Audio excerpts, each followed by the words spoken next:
Late at night, a man stopped his car on a residential street. Within seconds, he was dead. What did he see? And why did he stop?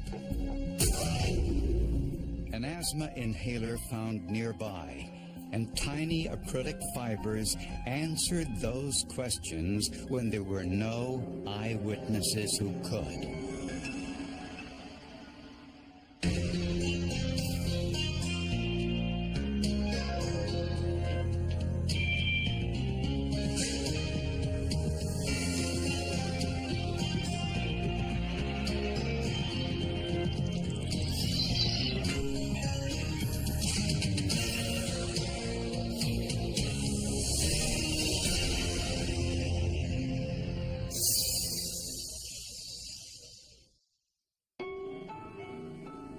Six gunshots fired in rapid succession shattered the early morning calm of Rockford, Illinois. 911,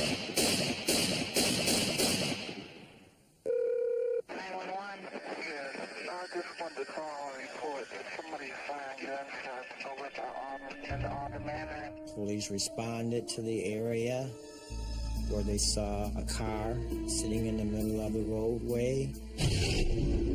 It was a maroon Chrysler.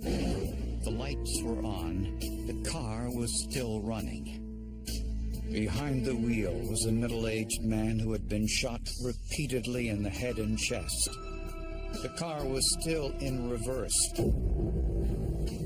An indication the man saw something, stopped, then drove backwards to investigate. It was apparent from his position in the car and the seatbelt on that he had no time to react to the force that was used against him. He was dead before he could put the car in park.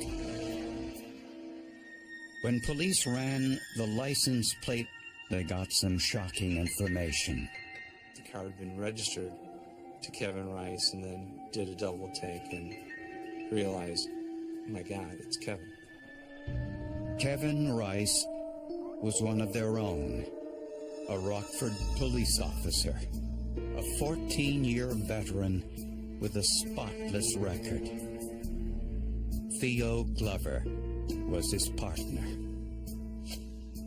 I got a call from a commander, and he says, yeah, Kevin has been shot. So I said, okay, I'm getting ready. Where are you? I'm going to get dressed, and I'm going to be there. And then he stopped. He said, Theo, he said, Kevin's dead at that point. And, you know, it's sort of...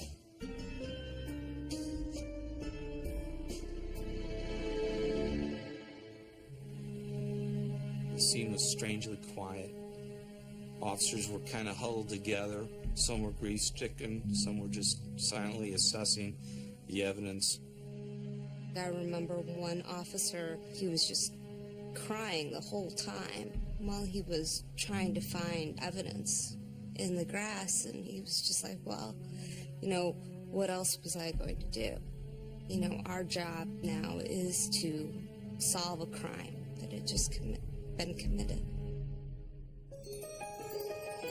38-year-old Kevin Rice was the father of 3 children. The youngest was only 2 months old. He and his wife, Ardeen, had been married for 15 years. The day doesn't go by when I don't wake up in the morning and think about him, and I don't go to bed at night thinking about him. You know, little Kevin's always asking, when is my daddy gonna come back from heaven? Ardeen Rice told police that Kevin got a phone call just after midnight. It was from the man who was laying carpet in their new house, the one they were moving into the very next morning. But apparently there was a problem with the carpet. I don't know what the problem was.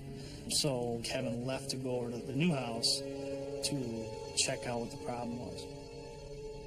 The carpet layer told police Kevin stopped by, told them what he wanted done, and left. He was gone for about an hour, and when he was driving down the street where he was staying at the time, that's when he encountered his attackers. Shell casings at the scene indicated he'd been shot with a .380 caliber weapon. The witness reported seeing a man in a dark hooded sweatshirt running away from the area. Police had to consider the possibility that the phone call from the carpet lair might have been a setup. We really didn't know why he was killed. We didn't know if it was intentional. We didn't know if it was random. Pretty short order, it became apparent there was a grim determination on the part of the officers to go about the business of finding out who had done this to Kevin.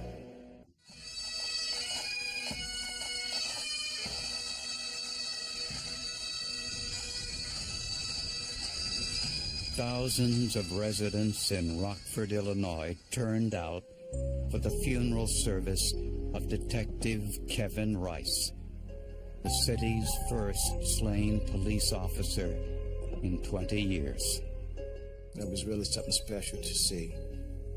The hundreds of police cars, thousands of people lying in the streets, and it was quite a tribute, but we also realized that why they were doing this tribute, because Kevin was shot and killed, trying to protect this community. Kevin was a servant. He was a servant to God, to his family, to the department, to the city. It was just so unbelievable that so many people, could come out for my husband and acknowledge what a good person he was.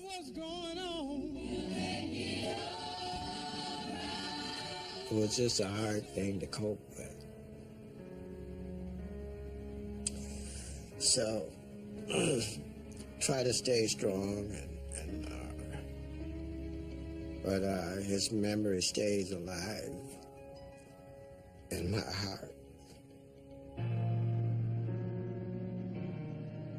Once Kevin was laid to rest, his fellow officers went to work to find his killer.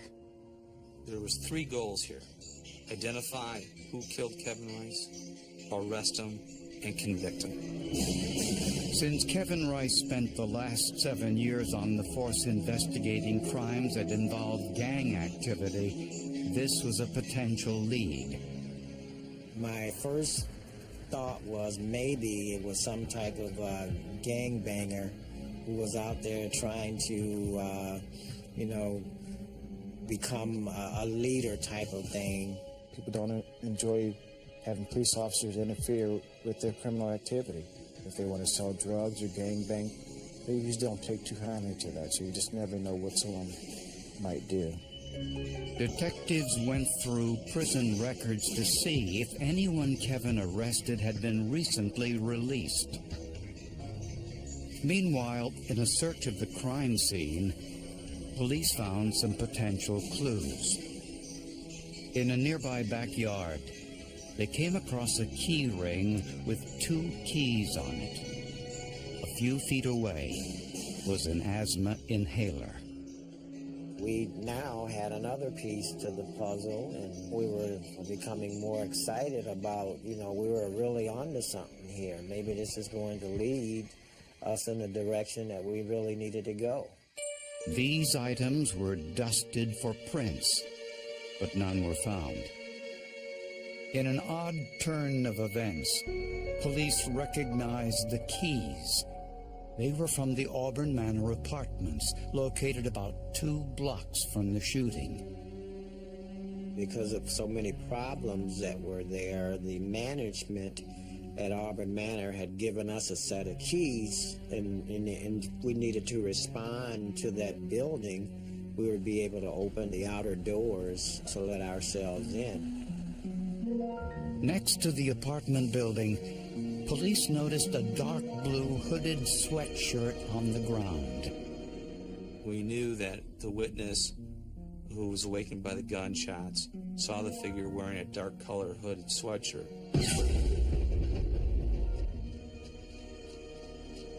And this was abandoned fairly close. So certainly there was a good possibility that it might be involved. The sweatshirt was given to forensic analyst Mary Wong. Since the killer used a .38 caliber handgun, there was the potential of gunshot residue on the sleeves.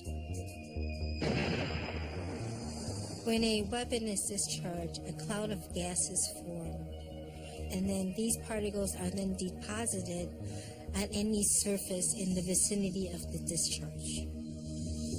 Wong processed the sleeves and cuffs with a stub sampler, an aluminum disc with a carbon tape adhesive surface. The sample was bombarded with electrons, and the X-rays revealed 3 chemical elements: lead, antimony, and barium. If those 3 elements are present, then that leads me to believe that that particle is actually a primer gunshot residue particle. This meant Kevin Rice's killer was wearing this sweatshirt. Was it possible that the killer lived in the Auburn Manor apartments? The decision was made by the supervisors to send those keys out with teams of detectives to see, or at least rule out, if those keys went to any of the apartment buildings. Investigators tried the keys in dozens of apartment doors, a tedious, time-consuming process with no success. The apartment complex, I think it's 4 or 5 buildings, or 6 buildings. There's a lot of apartments. That's why they set out with 4 sets of keys and teams of detectives. They were beginning to wonder whether this was a dead end, until they got to the bottom floor and finally got a hit. They were surprised, to the point they were saying, oh my God, this key works at this particular apartment here. The man inside the apartment was 46-year-old Calvin Powell, and he was well known to police. He's a colorful character. He's got several minor arrests. I believe there's some felonies for drugs or for property crimes.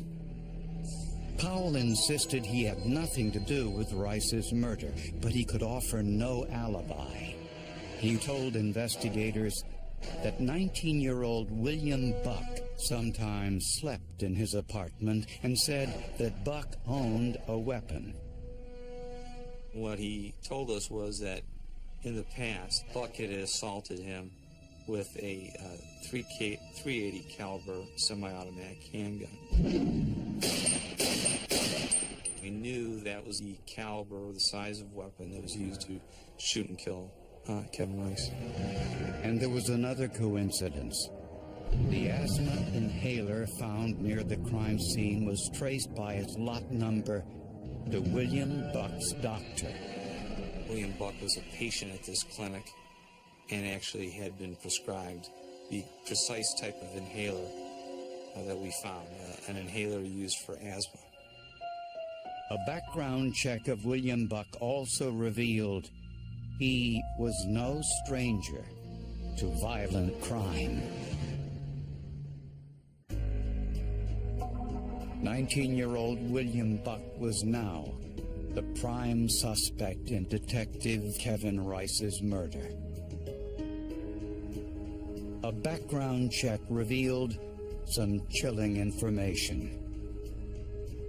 He had just been released from a juvenile detention center after serving 6 years for a murder he committed when he was 12 years old. There was no rhyme or reason to that killing. He was outside a tavern on the west side of Rockford, saw this man at the curb drinking a beer, and went up to him and shot him, and then fled the scene. People were wondering, how is it that he could have been released? Why did this happen? When questioned by police, William Buck denied any involvement in Officer Rice's murder.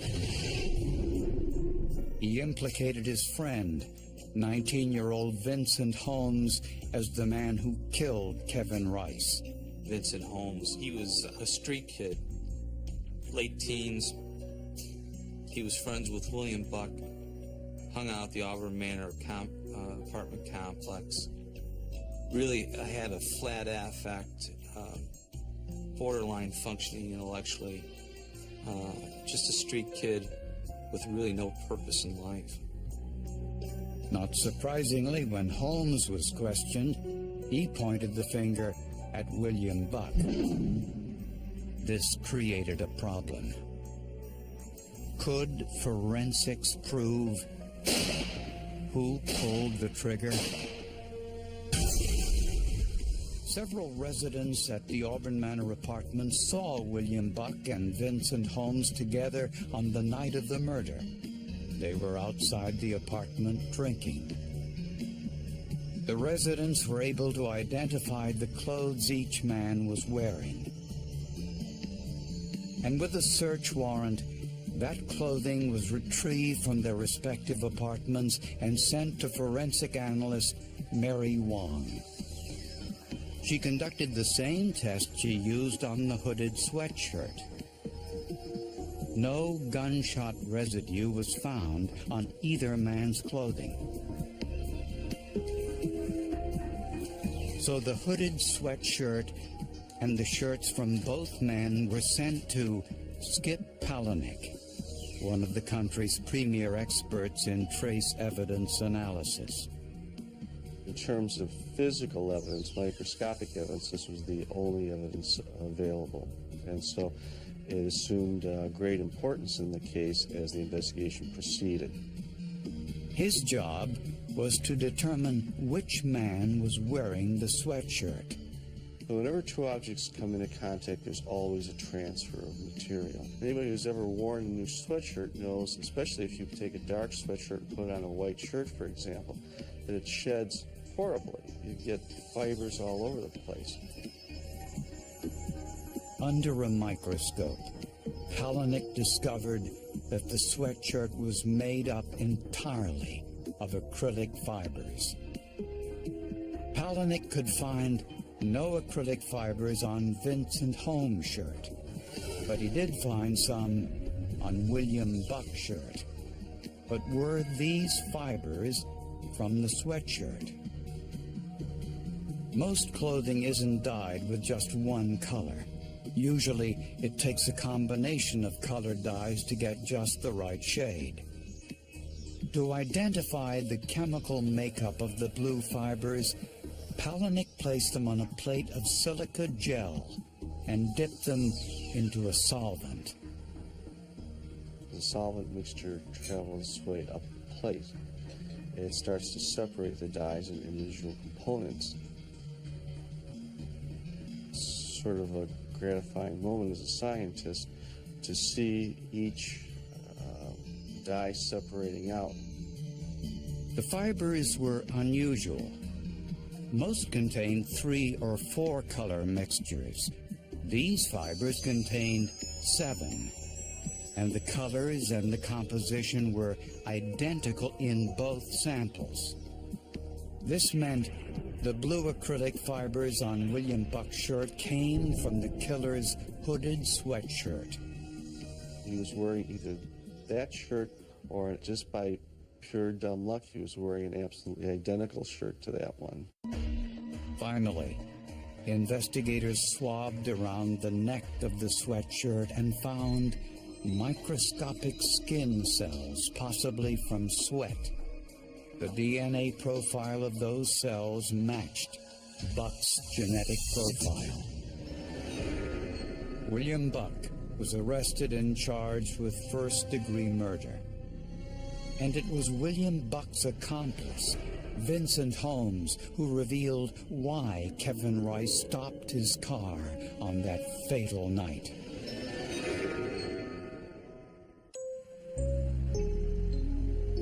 On the night he was murdered, Detective Kevin Rice was preparing to move into a beautiful new house, one he built largely by himself.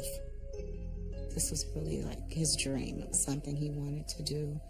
He was really crafty and could do the carpentry things and just really well versed in that area. So he was really looking forward to, or did look forward to building it himself.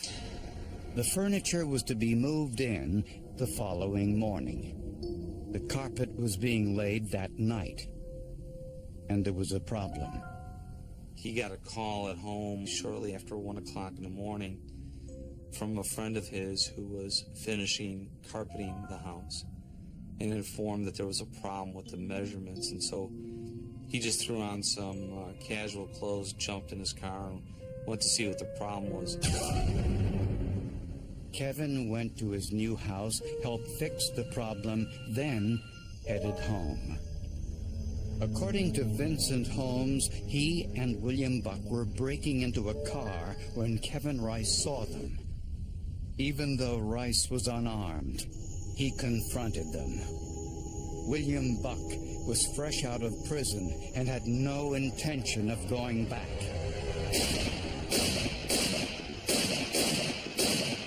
Buck fired 6 shots. 5 hit Kevin Rice. Gunshot residue contaminated Buck's sweatshirt. As he ran from the scene, Buck dropped his keys and his asthma inhaler, then discarded his sweatshirt. But the unusual acrylic fibers from the sweatshirt still clung to Buck's shirt. The gunshot residue on the sweatshirt, the DNA from the sweat, the fiber transfer onto his shirt were clear proof William Buck fired the gun. That was a blessing from God that he was running and he happened to drop something out of his pocket that he didn't realize he dropped. We felt very strongly about the evidence, just how they were able to tie everything together, and just something as simple as a hair fiber, or a drop of sweat on a tag on a sweatshirt, and being able to extract DNA evidence from that. I think it was a very important part of the entire case, obviously. William Buck was convicted of killing a police officer and sentenced to 68 years in prison. In this day and age of TV shows like CSI, jurors have come to expect forensic evidence. This would have satisfied any one juror who sought that or required that before they could reach a guilty verdict. No charges were filed against his accomplice, Vincent Holmes, who testified for the prosecution. Vincent Holmes entered into a cooperation agreement that required him to tell the full and complete truth, and he did that, and he was not charged in connection with Kevin's death. When we put this uniform on, we're putting this uniform on to protect them and protect their children. So from that aspect, the community came together and they appreciated the Rockford Police Department. And it was brought together by the death of my friend Kevin Rice. In a case with no eyewitnesses, tiny acrylic fibers and an asthma inhaler told investigators all they needed to know. There was so much evidence that they found on that sweatshirt. You kind of marvel at like how everything just kind of was able to be put back together. We're not in the business of taking sides in a case unless the only side we're on is the side of truth. Kevin would have been very proud, and he just would have been very proud at the way everybody rallied together to get his family justice.